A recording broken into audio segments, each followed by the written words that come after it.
Welcome to Anticipating Christ's Return YouTube channel, a place where we can gather together and joyfully anticipate the return of our Lord. I hope you enjoy. Hello everyone, welcome to my channel. My name is Caitlin.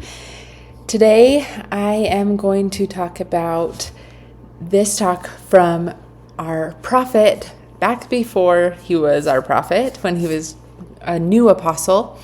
And in fact, yes, he was an apostle at this point. I just want to make sure. So this is from 1985. If you remember, the last video that I posted was about the proclamation to the family. And we talked about how that came out in 1995. So this is 10 years before the proclamation to the family, or the proclamation of the family to the world came out. So I want to go over this talk. And sorry I'm not in my office where I normally do videos. My husband's working from home today and I didn't want to interrupt him while he was working. So I'm up here right now. This talk is called Reverence for Life. This would be a good talk either before or after you listen to this. It'd be a good talk to go and listen to him give this talk. The way he gives it is firm but loving, and there's just sometimes, and I'm just realizing because I'm not in my setup, I'm not sharing my screen. So there you go. Now you can see my screen. But he delivers this so good. But I feel like this talk is crucial for the time that we live in right now. And I don't know why every election has to fight the same things. I'm getting tired of it. I'm like, fix the problems or stop talking about it at this point. Like, just, it's the same talking points. It's the same issues. And I get it. Like I said in my previous video, these issues are very complex. I am a labor and delivery nurse. I was before I quit and became a stay-at-home mom. But I get it. Like this is hard stuff, and I have a little bit of a more broad perspective because of my profession that I've been in. There are scary things that happen, but the problem with government is that they use scare tactics, and they say, oh no, we're going to ban every single thing that even has the word abortion in it or whatever. In healthcare, and this is just a little bit of background before I get into this video. Sorry for background. Most of you don't care, but some of you are probably like, come on, get with it. Well, this matters. So in healthcare, when someone has a miscarriage, it would be nice if they called it a miscarriage. However, they don't. They call it what they call miscarriages in healthcare is a spontaneous abortion. That's what it's called. So if you are a person, if you're a woman who has had 3 miscarriages, there's a thing, and it doesn't really matter for like normal everyday people, but when we are going through your G's and P's is what we call it. So your pregnancies versus like deliveries, we go like, okay, well, how many times have they been pregnant, and how many times did their pregnancy end with a live birth or an abortion? That's just how it is. I don't make the rules. And but with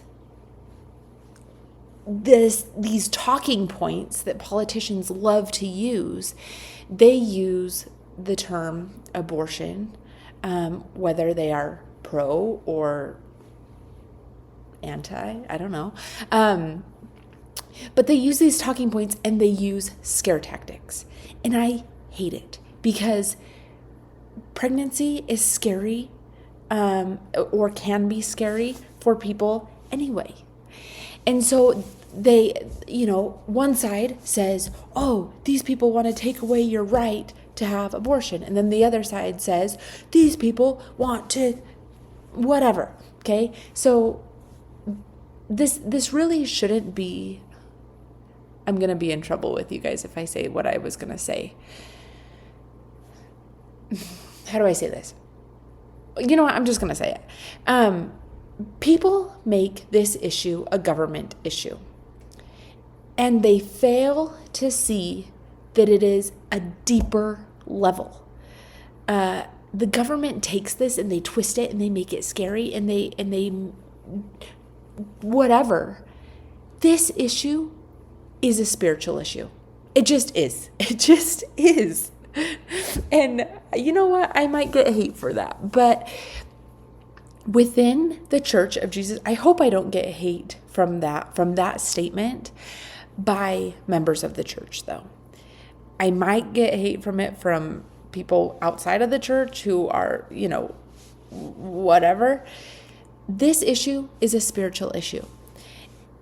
God has given us, and I talked about this in my previous video. If you haven't seen it, please watch it. It's important. This is an important topic. And I feel like for the most part, I can kind of keep a level head during this. I do get fired up, but I feel like I can see both sides of it. But the issue is that it is so complex. We can't just have people saying every single abortion because of what I told you, because miscarriages are considered abortions, spontaneous abortion, not a medical abortion, spontaneous abortion, or an elective abortion is what I should say. Anyway, there are reasons. So, you know what? Let me get into this by President Nelson. He explains it so well. He also has a really good medical background for this, and I love his perspective. So, okay. Unitedly, we thank the Almighty for the wondrous prolongation of the life of Elder Bruce R. McConkie, enabling him to preach that powerful sermon. Our gratitude is profound. I pray for the Spirit of the Lord to help me communicate His mind and will on a very vital, sensitive subject. I apologize for the use of words repugnant to me and ill-suited to this hallowed pulpit. I love his kind of apology for the use of words that he's going to use, because it does seem strange to use some of these words in a spiritual context. But like I said before, this is a spiritual matter. God has granted us the power to create life. And a lot of the issues, or I guess I should say a lot of the talking points about this is that a woman should have the right to choose for her body, my choice. And that always bothers me, because if it is your body, your choice, then you should also choose to prevent a pregnancy if you do not want it. And you can't go back in time and say, you know what, I don't want a baby. And they're taking away my rights because they're making me have a baby that I got pregnant with. Well, did you choose to have sex unprotected? It's as easy as that.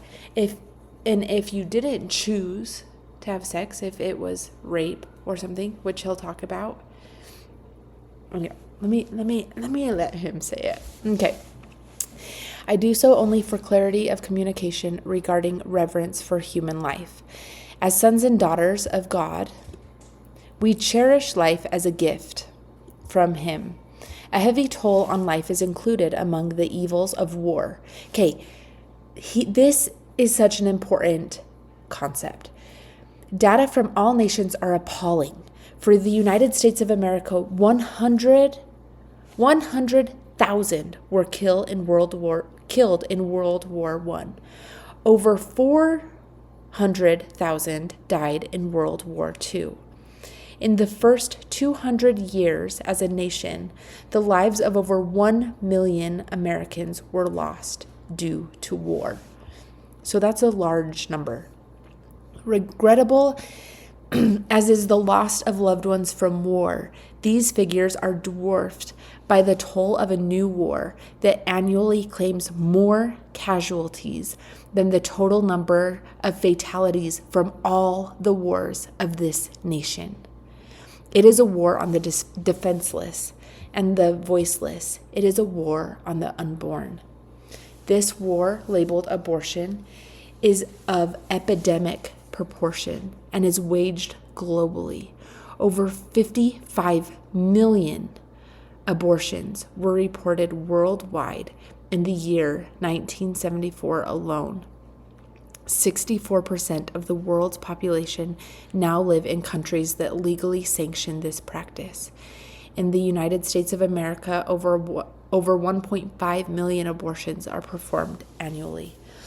About 25 to 30% of all pregnancies now end in abortion. Okay, remember that percentage. 25 to 30% of all pregnancies end in abortion. In some metropolitan areas, there are more abortions performed than live births. Comparable data also comes from other nations. Yes, society professes reverence for human life. We weep for those who die, pray and work for those whose lives are in jeopardy. For years, I have labored with doctors here and abroad struggling to prolong life. It is impossible to describe the grief a physician feels when the life of a patient is lost. Can anyone imagine how we feel when life is destroyed at its roots, as though it was a thing of naught? That just makes me so sad, like to think of that people will do everything they can to live longer lives and prolong their lives, and yet there is this war against the unborn. Okay,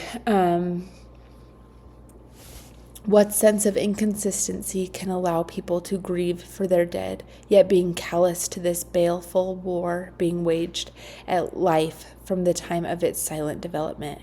What logic would encourage efforts to preserve the life of a critically ill 12-week-old infant, but countenance the termination of another life 12 weeks after inception? And it's getting even more like even older gestational babies or embryo or fetus, they're pushing the limits even more. More attention is seemingly focused on the fate of a life at some penitentiary's death row than on the millions totally deprived of life's opportunity through such audacious carnage before birth. And going back to my last video, I talked about how there are spirits that are just so eager to come to this earth and to gain a body.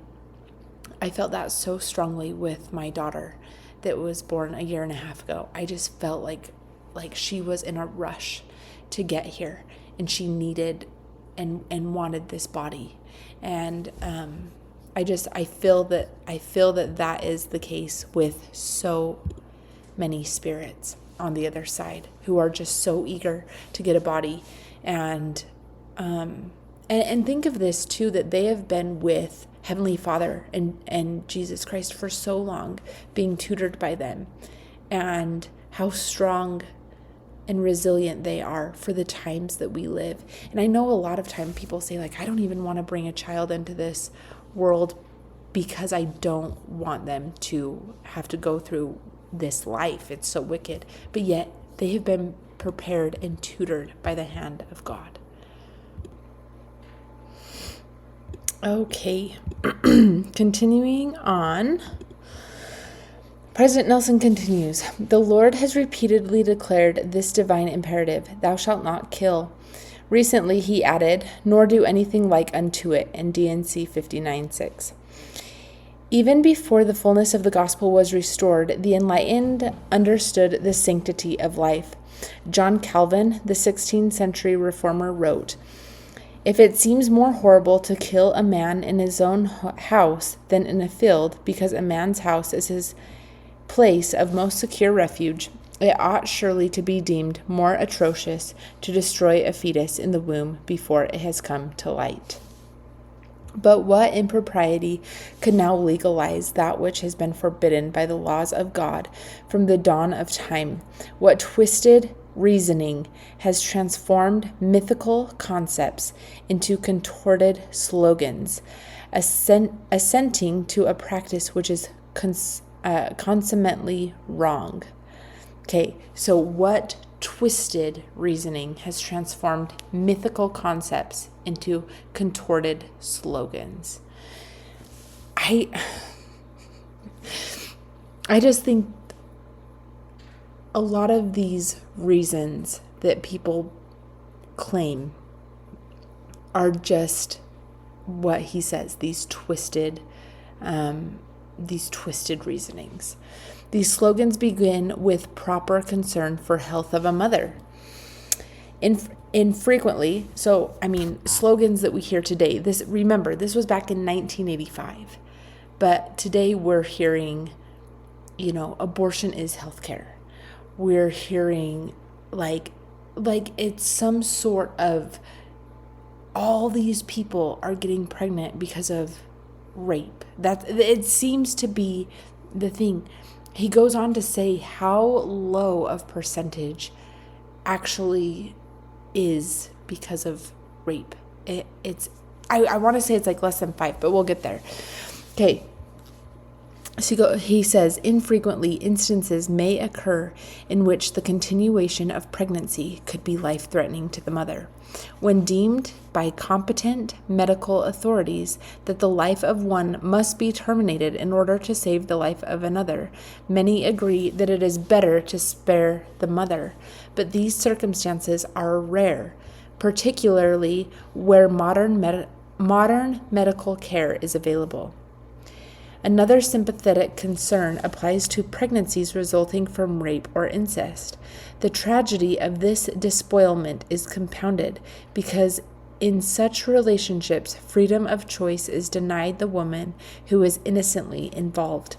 But less than 3% of all abortions are performed for these two reasons. The other 97% are performed for what may be termed reasons of convenience. Okay, I want to show you guys updated reasons for abortions. So this top one that I'm going to read off was in 2004, and then this one down here was in 2001, but it was in Florida. And let's see, let me just make sure. Yeah, this top one doesn't say where this was. Across the country. Okay. So this one in 2004 was across the country. So the percentage was less than 0.5% of women who had an elective abortion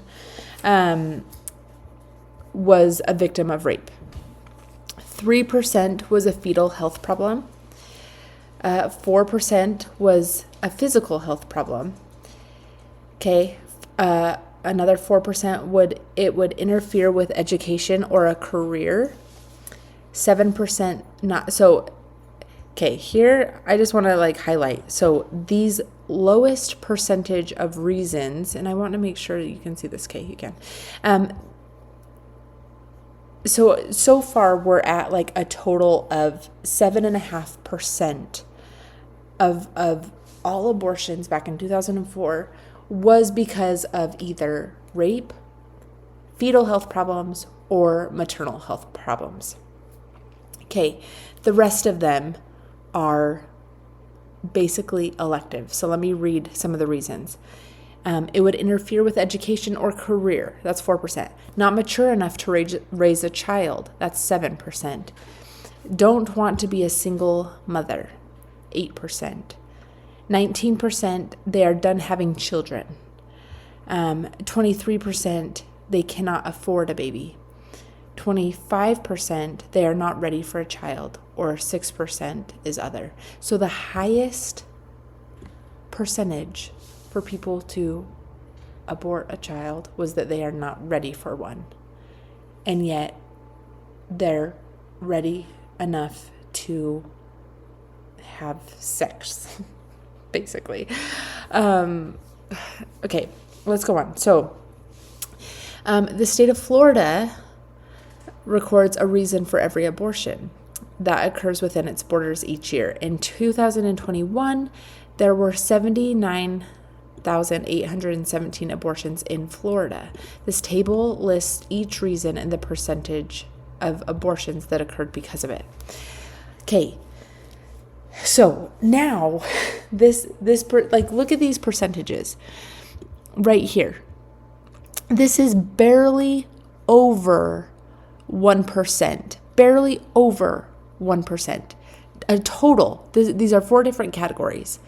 The pregnancy resulted, so the least, I don't know, hopefully you guys can see this. Let me, yeah, you guys should be able to see that. Sorry, I'm on my computer, not my setup, so I can't really see the screen that's recording. Okay, so 0.01% of the people who received abortions in Florida in 2021, so just 3 years ago, it resulted from an incest pregnancy that resulted in incest, and they decided to get an abortion. 0.15%, so or I guess I should, 0.15% is how I should have said it. 0.15%, the woman was raped. Another 0.15%, the woman's life was endangered by the pregnancy. 0.95%, there was a serious there was a serious fetal anomaly. And then going up higher, the women's physical health was threatened by pregnancy. That's 1.34%. The women's physiological health, so physical health, and then psychological health was threatened by the pregnancy, was the next reason. 21.3%, the woman aborted for social or economic reasons. And then 74.2%, no reason. It was just elective. So they didn't want to give a reason. I just,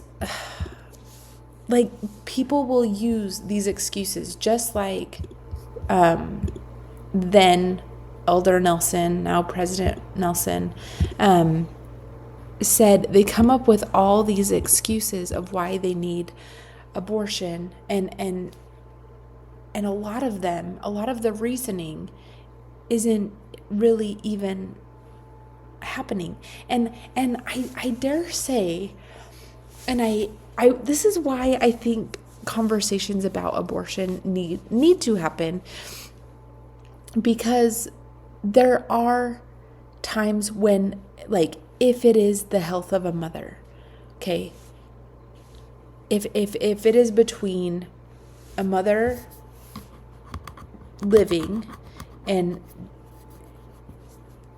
anyway, the church has topics about abortion, and if there is a real concern, if anyone watching this has a real concern about when it is right or when it is wrong, I encourage you guys to study what there's a a topics and essays question on abortion. And then there are talks. And a lot of the talks about abortion is from President Russell M. Nelson, our current prophet, who has spoken out about this topic so frequently.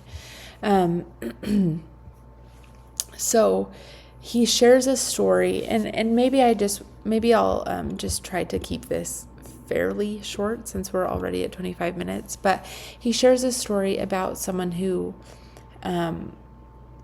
was told that their child was not going to develop properly, and that they encouraged them to have an abortion. And he shares this story. It's such a sweet story. And anyway, go and listen to this talk. Let's see. Let me see where I want to end this.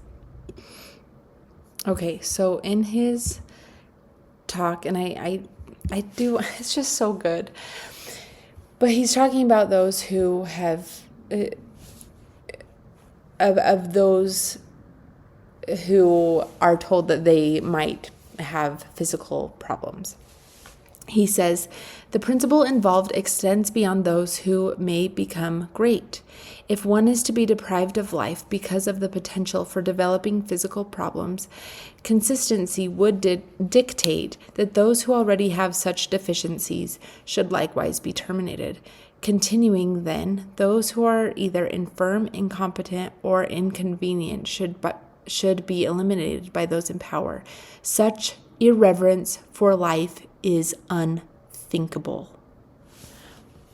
The power in these words of, is that really a good reason to terminate a life? And if it is a good reason, then the same reasoning should stand, but it does not. And it is unthinkable to regard life with such irreverence as that, is to think that just because someone may have issues, blind, can't see, Down syndrome, whatever it is, their life matters too. And they can honestly bless the world so much. I believe that those special spirits have gifts and talents to love and to be loved, and their lives matter too. Okay. Another contention raised is that a woman is free to choose what she does with her own body. To a certain extent, this is true for all of us. We are free to think. We are free to plan. We then are free to do. But once an action has been taken, we are never free from its consequence. Those considering abortion have already exercised certain choices. To clarify this concept, we can learn from the astronaut. Anytime during the selection process, planning, and preparation, he is free to withdraw. But once the powerful rocket fuel is ignited, he is no longer free to choose. He is now bound by his consequences of his choice.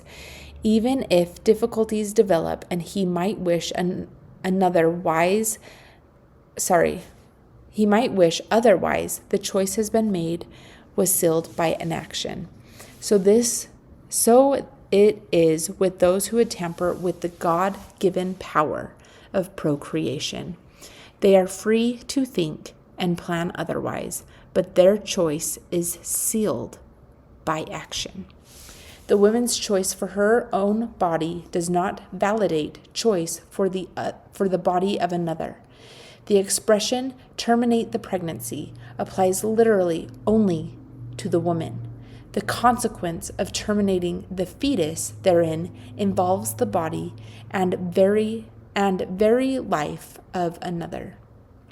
Those two individuals have separate brains, separate hearts, and separate circulatory systems. To pretend there is no child and no life, there is to deny reality. It is not a question of when meaningful life begins or when the spirit quickens the body. In the biological sciences, it is known that life begins when two germ cells unite to become one cell, bringing together 23 chromosomes from both the father and from the mother. These chromosomes contain thousands of genes, a marvelous process involving a combination of genetic coding by which all basic human characteristics of the unborn person are established. A new DNA complex is formed. A continuum of growth results in a new human being. The onset of life is not a debatable issue, but a fact of science. Approximately 22 days after the two cells have united, a little heartbeat begins to beat. At 26 days, the circulation of blood begins. Scripture declares that the life of the flesh is in the blood. Abortion sheds that innocent blood. Another excuse some may use to justify abortion relates to population control. Many in developing nations unknowingly ascribe their lack of prosperity to overpopulation. While they grovel in ignorance of God and His commandments, they may worship objects of their own creation or nothing at all, while unsuccessfully attempting to limit their population by the rampant practice of abortion. They live in squalor, oblivious to the divine teaching stated in the Scriptures, not once, but 34 times, that people will prosper in the land only if they obey the commandments of God. How can God fulfill His promise to prosper His children in obedience if they worship idols or destroy life created by Him, destined to be in His very image? And think about that. I want to go back to this beginning of this video when I talked about how this is a spiritual issue. And no wonder why the world is in a state that we are, where they can't see the spiritual ramifications that happen from these decisions. These decisions are spiritual, and yet there are so many in the world who think and who put this decision in hands of those who don't even have God's image in their countenance. Like you think about who is fighting for these things, and are they true disciples of Jesus Christ? And I guess I just want to end this video. I know I didn't cover this whole talk, but please go and listen to this. But I just want to end by testifying of God's sacred power to create life. And it is given to us. But are these excuses for abortion, honestly destroying life, really, when you think about it, they're being made out of selfishness. They're being made because they made a mistake that they want to push under the rug. Honestly, go back to Adam and Eve and what we learn as we attend the house of the Lord, and how when they made a mistake, whose idea was it to hide from their mistake, to hurry and sweep whatever mistake it was under the rug, so to speak, to cover themselves, not with the atonement of Jesus Christ, a covering that covers all, but no, to cover it with this man-made covering, this covering that, Satan tries to teach us of quick hide. And you think about mistakes that are made with these young kids. When I was reading the statistics, it said that majority, as I was researching, majority of people, they were in their either, early 20s or teens, and you just think,